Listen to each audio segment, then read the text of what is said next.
Hey guys, Sam here at NA Studios. Thanks in advance for watching. Today I want to take a look at EQ and compression and which order should you do them in. Should you EQ before you compress, or should you compress before you EQ?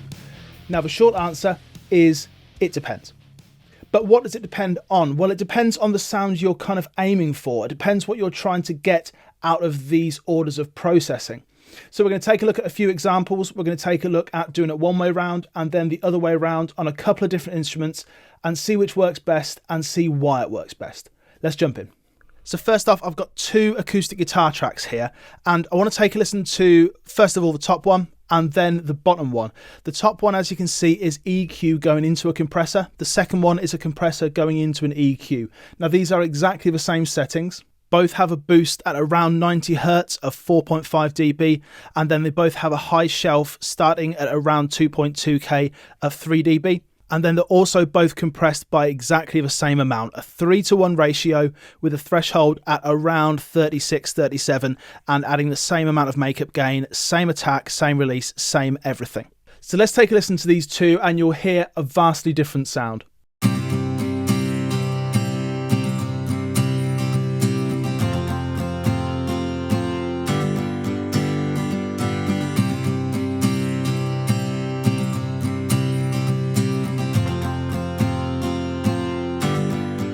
So when we EQ'd into the compressor, it seemed like we got more bottom end, more top end.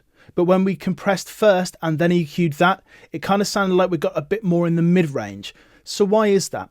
Well, simply put, when you're EQing before you're compressing, you're adding a load of bottom end, mid-range, top end, whatever it is, and then you're compressing that EQ'd sound. So whatever it is you've done in those boosts, you're going to be compressing as well.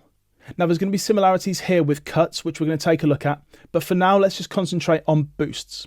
So the EQ and compression settings I've got here, on the compressor I just went for a acoustic guitar preset, nothing special, and the EQ I've just done some boosts.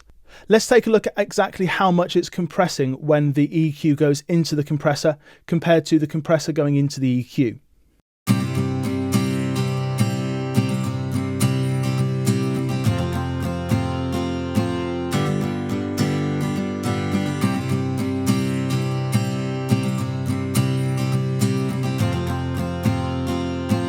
So you can see when the EQ goes into the compressor, it's actually compressing far more.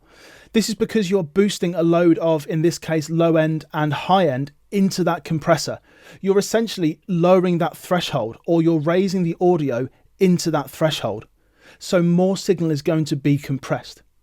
So when you're adding before you're compressing, you're essentially going to be compressing more. This may be what you want, this may not be what you want. But think about it in terms of boosting and cutting. If you're cutting something because you don't want it to be in there, if you're cutting a certain frequency because it sounds boomy, sounds too S-y, whatever it is, if you're EQing that first and then going into the compressor, you're taking that out before you're then essentially bringing it up with the compressor, which is good. But if you're compressing first and then EQing, you're going to be squashing the sound and essentially bringing those lower sounds up to then try and EQ it. You're going to have to EQ more to actually get rid of that same sound. Let's put that into practice. So as far as cuts are concerned, it's going to be easier to kind of see it on a beat, I think, because we've got some hi-hats in there and we can look at taking out those hi-hats. With a guitar, it's a little too melodic, it's a little too kind of note-based. We want something quite percussive.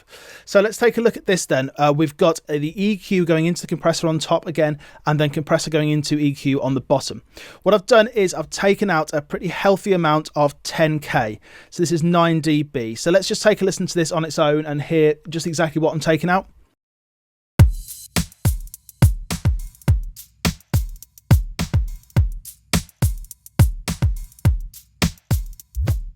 So I'm taking out all that real super top end. Let's broaden that even more just so we can hear exactly what's going on. So let's take out loads and loads. Try it again.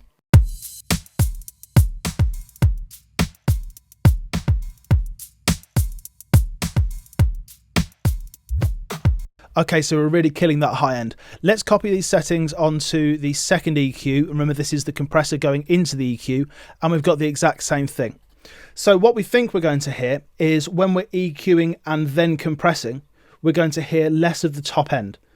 The reason for this is because you're taking it out before you're then essentially bringing it up again. If you're compressing before you're EQing, then you're bringing it up and then trying to take it out, which is not going to have the same effect. You're essentially going to have to take more of it out. Let's see if that's true. So first off, you'll hear EQ into compressor, and you're going to hear less top end in this example.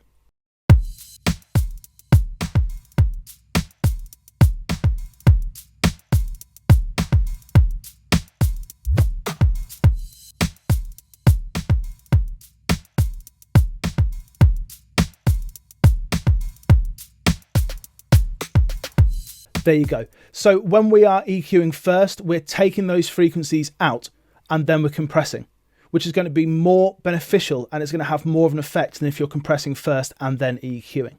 So in a nutshell, EQ boosts into a compressor is going to mean more compression. You're shoving a load more signal into the compressor, so it's going to have to work harder and it's going to compress more. EQ cuts into a compressor will essentially mean a cleaner signal. You're taking out what you don't want before you're then bringing up the lower parts of the signal with a compressor. So it's going to be cleaner. You're going to get rid of what you don't want before you add a bit of compression, a bit of squash. Compression first into EQ cuts will essentially counteract the cuts that you're making somewhat. You're going to be squashing the signal, bringing up those lower parts of the signal that you're then trying to take out afterwards. So that's going to be kind of counterintuitive. You're fighting against yourself if you're trying to do that. Compression into EQ boosts is probably the kind of middle ground here where there's no massive detrimental effects, but you need to think about bottom end. If you're compressing a load of the bottom end first and then trying to get a really bass heavy signal afterwards, you're going to be fighting against yourself and you need to take a look at the sidechain filter in your compressor. If you're interested in having a look at a deep dive of the sidechain filter within the Logic stock compressor, I've done a video for you which you can check out here. Thanks so much for watching. I'll see you again soon. Take care.